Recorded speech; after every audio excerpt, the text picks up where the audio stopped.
दोस्तों आज मैं उन लोगों से कुछ सीधे सवाल करने जा रहा हूं जो हर बार इस्लामोफोबिया का झंडा लेकर आ जाते हैं। जब इस्लाम दुनिया का सबसे तेज़ी से बढ़ने वाला धर्म बताया जाता है, जब लंदन में आज भी सबसे ज़्यादा बच्चे पैदा होते हैं वो मुस्लिम परिवारों में पैदा होते हैं, जब दुनिया में 50 से ज़्यादा इस्लामिक देश हैं जहां मुसलमान खुद एक दूसरे से लड़ते नहीं थकते, फिर भी भारत में हिंदू लड़कियों को कन्वर्ट करने की ऐसी क्या ज़रूरत आन पड़ी है। अच्छा, अब कुछ लोग कहेंगे कि सारे मुसलमान एक जैसे नहीं होते। मैं भी मानता हूँ सारे एक जैसे नहीं होते, लेकिन फिर जो गलत है उस बारे में बात क्यों नहीं होती? क्यों हमेशा सिर्फ उन्हें बचाने की कोशिश की जाती है? क्यों सच्चाई बोलने पर तुरंत इस्लामोफोबिया, नफरत फैला रहे हो, कम्युनल हेट्रेड कर रहे हो, इस ब्लास्फेमी, इन सब चीज़ों का टैग दे दिया जाता है? क्यों? नफरत किसे कहते हैं पता है? नफरत वो है जब नासिक में TCS में IT कंपनी में लड़की को जबरन कन्वर्ट करने के लिए WhatsApp ग्रुप बनाए जाते हैं। नफरत वो है जब आगरा में दाऊद अहमद जैसे लोग सदर बाज़ार में 2 हिंदू लड़कियों को अगवा करके ले जाते हैं, फिर वो ट्रैफिकिंग होकर कोलकाता भेज दी जाती है, वहाँ पर 14 लोगों को और गिरफ्तार किया जाता है। उसके बाद जब केस की और जाँच पड़ताल होती है तो मालूम पड़ता है कि जो फंडिंग है वो UAE और कनाडा से आती थी।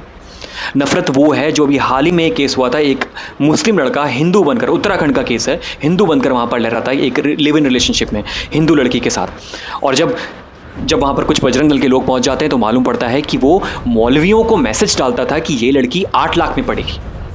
नफरत वो होती है जो अभी महाराष्ट्र में अमरावती में 19 साल का लड़का, ये मोहम्मद अयाज, हाल ही का केस है, इसने 180 से ज़्यादा नाबालिग लड़कियों को लव जिहाद में फंसाया।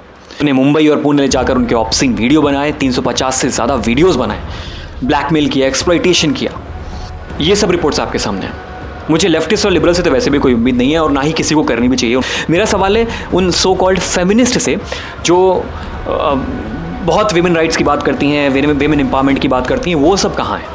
अभी अगर किसी कॉर्पोरेट में ये बोल दिया जाता है कि आप ऑफिस प्रीमाइसेस में हिजाब नहीं पहन सकते हैं, तो ये जितने भी आपके लिबरल समाज के लोग हैं, लेफ्टिस्ट समाज के लोग हैं, फेमिनिस्ट समाज के लोग हैं, ये सारे के सारे अभी मीडिया में, सोशल मीडिया में आकर अपनी छाती पीटने लगते हैं। अब किसी के मुंह से कोई आवाज़ नहीं निकल रही है, सब चुप है। क्यों? किस बात का डर है तुम्हें? और फिर भी अगर कोई इन सब चीज़ों पर सवाल उठाए तो तुम उसको कह देते हो कि नफरत फैला रहे हो। अरे नफरत तो उस परिवार में पैदा होती है जिसकी बेटी का अपहरण हुआ हो, जिसकी बेटी को लव जिहाद में फंसाया गया हो, जिसकी बेटी के निजी वीडियोस बनाकर ब्लैकमेल किया गया हो। नफरत तो तब होती है जब कोई अपनी बेटी को सुरक्षित नहीं रख पा रहा है। जो सच्चाई बोलने वाले हैं उनको हेट स्पीच कहकर चुप कराने की कोशिश की जाती है। हम नफरत नहीं फैला रहे हैं, हम सिर्फ हकीकत बता रहे हैं। हम सिर्फ अपनी बेटियों को, अपनी बहनों की सुरक्षा की बात कर रहे हैं। और जो लोग सच छुपाते हैं ना, असली नफरत वो फैला रहे हैं। जय हिंद, जय भारत।